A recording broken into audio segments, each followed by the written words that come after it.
Jonmar Fajardo bad news sa SMB mga bro dahil kay Cliff Hodge at Japit Aguilar may mabigat na inamin.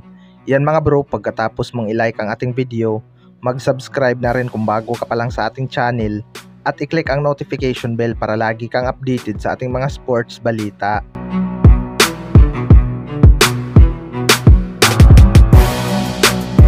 So do or die game na nga para sa SMB ngayong game 6 mga bro matapos silang manakawan ng panalo nito Meralco Bolts. Naging one-sided nga ang laban noong dulo dahil pagod na si Jonmar Fajardo. Apat na big man nga na Meralco Bolts ang nagpapalitan upang pigilan ang kanyang scoring, pero walang ang magawa ang mga ito dahil nakagawa pa rin si Jonmar ng 38 points. Kung matatandaan nga natin mga bro, sugatan nga ang ilong ni Jonmar Fajardo matapos masiko ni Cliff Hodge. Bad news nga mga bro dahil ayon nga sa mga source ay nasaktan daw talaga si Jonmar Fajardo sa nangyari. Maraming ang nagsasabi na sana patawan ng suspension itong si Cliff Hodge dahil napakadumi nga daw nito maglaro. Noong semis din niliigan niya si Scottie Thompson.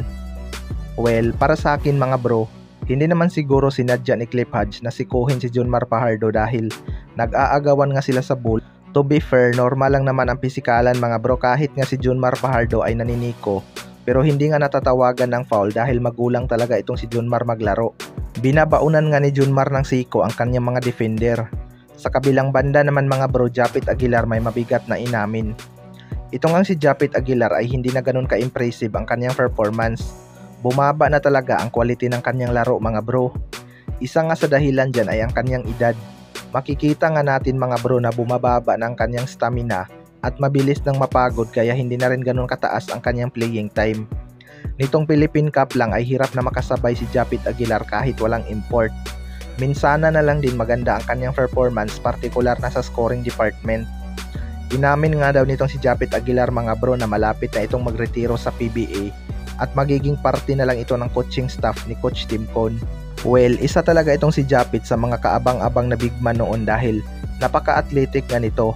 Mapahanggang ngayon ay may mga iilan pa rin naman itong highlights pero malayong malayo na rin talaga ang kanyang laruan ngayon kumpara dati. Naging suki na rin ito ng Gilas Pilipinas at malaki na ang naging ambag nito sa ating bansa. Kaya deserve na rin naman ni Japit Aguilar magpahinga sa basketball. Wala na rin naman siyang dapat pang patunayan dahil malaki na nga ang kanyang napatunayan sa ating liga. Bagay na hindi makakalimutan ng mga Hinebra fans. Pero hanggat hindi pa nakakakita ng legit center ang Barangay Hinebra, baka maglalaro pa rin itong si Japit Aguilar kahit limited lang ang playing time. Kaya abangan na lang natin mga bro kung kailan magre-retiro itong si Japit Aguilar at kung gugustuhin ba nito maging parte ng coaching staff. Kayo mga bro, ano masasabi nyo tungkol dito?